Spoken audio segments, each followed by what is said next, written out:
to interact effectively with our customer. And it's not always going to be with using technology.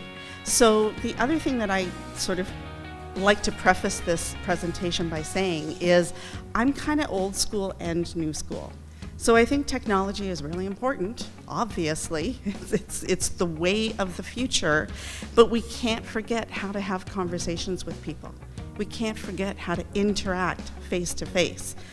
So really the other thing that I'm hoping tonight is we'll talk about some tools for how to maximize your use of social media and how to create good website content. But hopefully you're also going to walk away from here tonight sort of as a reminder how to have a face-to-face conversation with your customer. And so that's why listening, speaking, and writing, that's really what comprises communication. And listening happens after you've had that initial contact with your customer.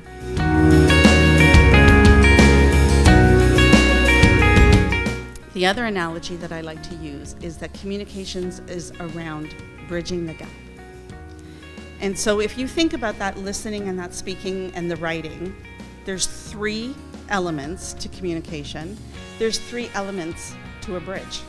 You have the pillars that support on either side. But to me, I think it's a great analogy that for a bridge to be effective, to allow you to go from point A to point B, say across a body of water, you need to have the 2 pillars that support the bridge, and you need to have the span that runs in the middle.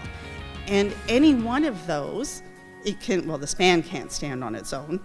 They all need to work together. And so that's the other reason that I like the bridge analogy, is to help people understand that really all of these elements have to work together to be successful in terms of communication. And the point is, it's the bridge that is connecting you to your customer.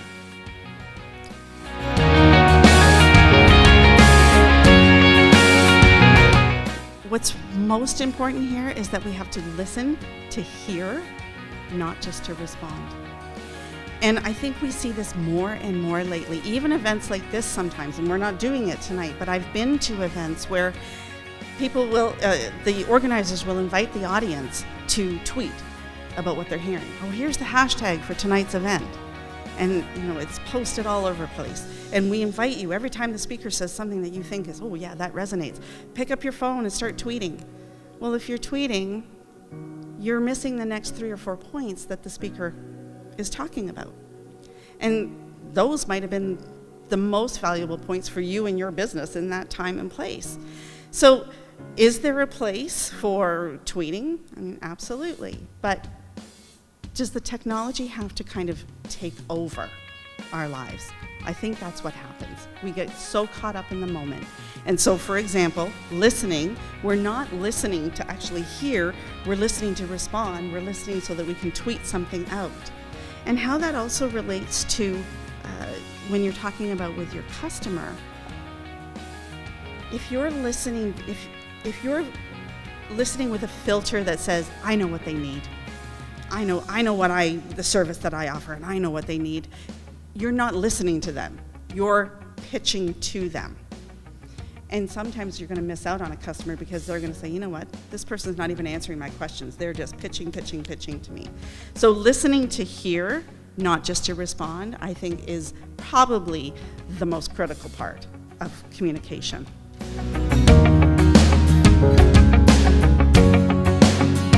So now I want to focus on core content. And core content is simply this. It's current, it's original, it's relevant, and it's engaging. So when you start thinking about what your website is going to look like, you need to drill down to what is the core essence of what I do. What is my product or service that I'm offering? And do we need to include all of those big, fancy words? Not necessarily. And we're going to go through an exercise to help you pull together your 10 best words. The goal of which will then be to become that those words are your tagline, how you talk to people about what you do. But basically, think about your website as something that has to be current, original, relevant, and engaging. It also, at the same time, not to put too much pressure on you, but needs to be creative. I mean, we want to attract some attention. It needs to be SEO optimized, and so your keywords come up in Google word searches. And I'm going to leave people, like we have a marketing expert in the room. She would be much better positioned in 2 weeks' time to talk to you about probably what SEO key search words look like. You want to be remembered, and you want your words to be exceptional.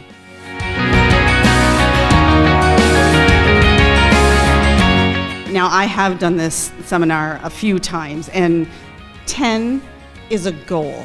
It's not a hard and fast number. So your tagline might be 11, it might even be 13 or 14 words long. But what I'm going to suggest to you is that if it starts to get longer than that, it's not going to be memorable.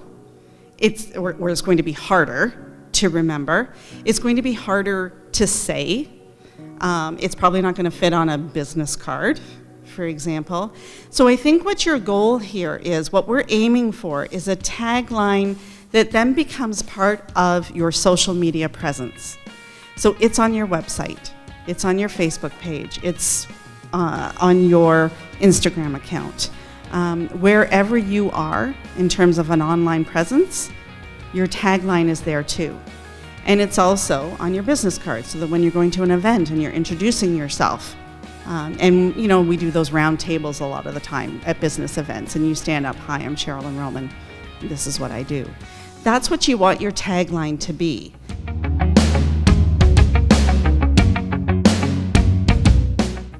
You literally have between 10 and 30 seconds to make a good first impression. So yes, you might want it to be colorful, you might want it to be engaging, but you've got to have the content there just so that the customer can find what they're looking for. And if they can't find it in 10 seconds, they're moving on to the next person. So think about your website as a resume. You want to start by identifying your who times 2, which I've already touched on a little bit. So that is, who are you? So, "Hi, I'm Sheralyn Roman, this is my background, this is what you," so this, you're about me. But also the who times 2, the second part, who's your intended audience? Be specific so that they know as soon as they've landed on, they've got 10 seconds to figure out, "Oh, you know what? She doesn't provide the service that I'm looking for anyway. I want graphics, she's only a content writer." Move on. You want them to move on, because I don't want to waste time talking to you if you're looking for graphics. I don't do graphics. So that's your who times 2. Who are you? Who is your intended audience? What you do. This is your opportunity to be a little bit more specific. So you've got your tagline, and hopefully it attracted some attention and it got the person to stop longer than 10 seconds. Now is your opportunity to get a little bit more specific about what you do and put some detail in there.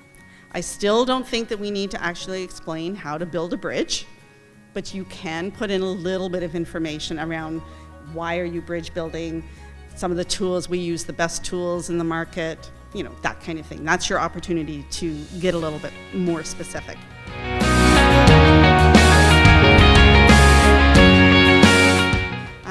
So again, right off the top, if you're looking at current, original, relevant, and engaging material, you're already ahead of the game, versus curated material. What happens on Facebook a lot is you share information. "Oh, I like that, I shared it. I like that, I shared it." You could be sharing something from 2012. When you're thinking about this from a business perspective and your customer and what might be interesting to that individual, you've got to think about sharing current and relevant information. So you can share curated content. So curated as in, you go to a museum and you look at beautiful things, but you don't touch them and they're old. Your curated content should only be, I'm going to say, depending on your business, probably at the most 6 to 8 months. For some of you, depending on what your business is, it's 6 to 8 weeks. If you're in real estate, you're not sharing anything that's 6 or 8 weeks old even. You're sharing an article that was published last Tuesday. With full credit, by the way. Always make sure that you're crediting your sources. This goes back to high school.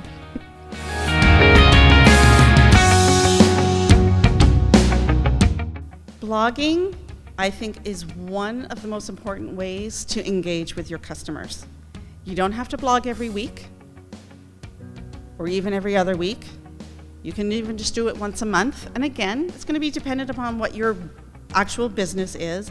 But blogging is an opportunity for you to give something back to your customer, give them some information for free, for example, offer them a little piece of your expertise, enough of it that they think, oh, I need to know more. But by giving that away for free, you're building that know, like, and trust factor.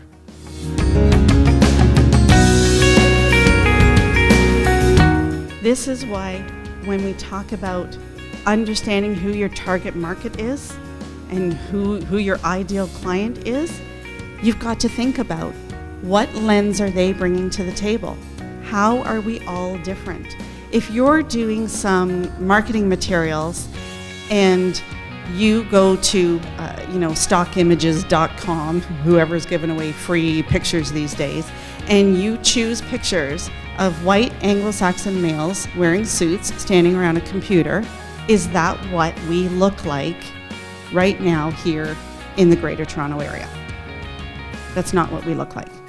We are a multicultural society. We are a diverse society. We all bring a different perspective to the table. We all come from a different frame of reference.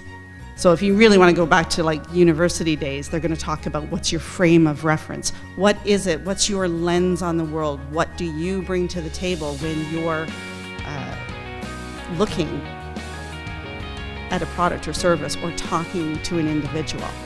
You need to go through that exercise when you're thinking about who is my intended target market, and then make sure that your message is tailored to that and respects the differences that we all bring to the table.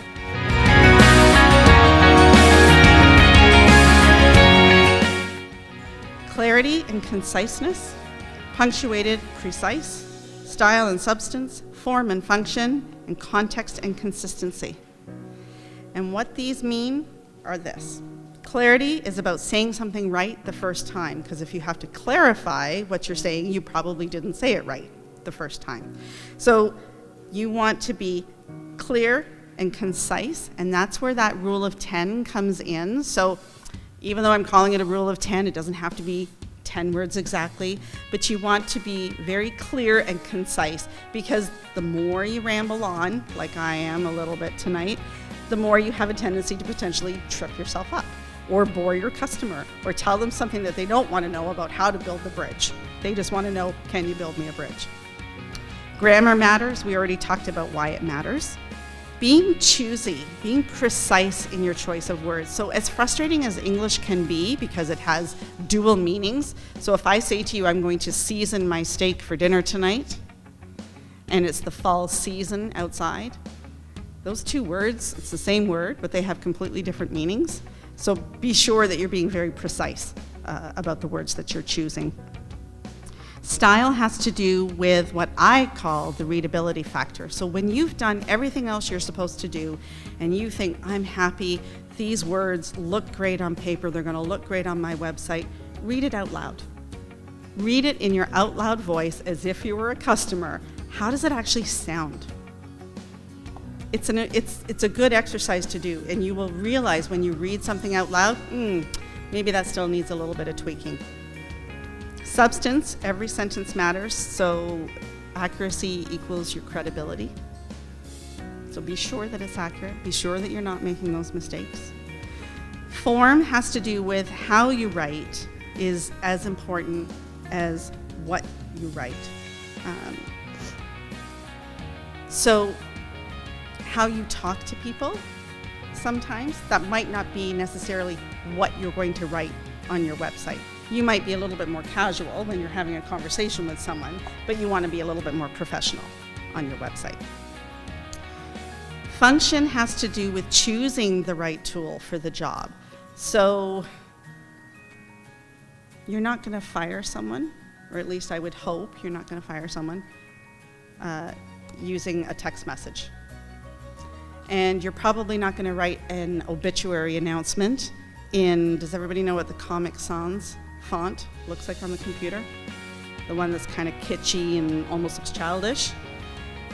you might have beautiful words to say about someone, a lovely, lovely tribute to a person that's just passed, but if it's in the Comic Sans font, it's going to look ridiculous and it will lack credibility.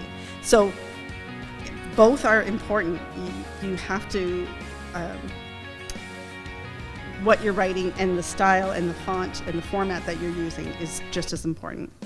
Context is about using the right words in the right settings. So one of the areas, and this story I know you've heard before, so I apologize, Prince, but one of the things that I do is website content will be sent to me from other countries, and they will ask me to kind of Canadianize it. And I got one quite a while ago now, and it talked about families frolicking in the park. So frolicking, it's not necessarily a bad word, and it's not even necessarily a wrong word. People go to the park and they have fun. But the implication was around a barbecue and a picnic, and sometimes, if we're putting on our Canadian lens versus any other lens, frolicking might have a different connotation. A little bit, maybe something that families don't do and maybe couples do, for example. So think about the context of the word. And consistency literally just has to do with having the same message across all of your social media channels, which is where your top 10 words are going to come into play, and your targeted marketing. It all just distills down into your core values. And if you've established that up front, your message will be consistent across all social media channels, and you will have great communication tools in your tool belt. And that's it. Thank you very much.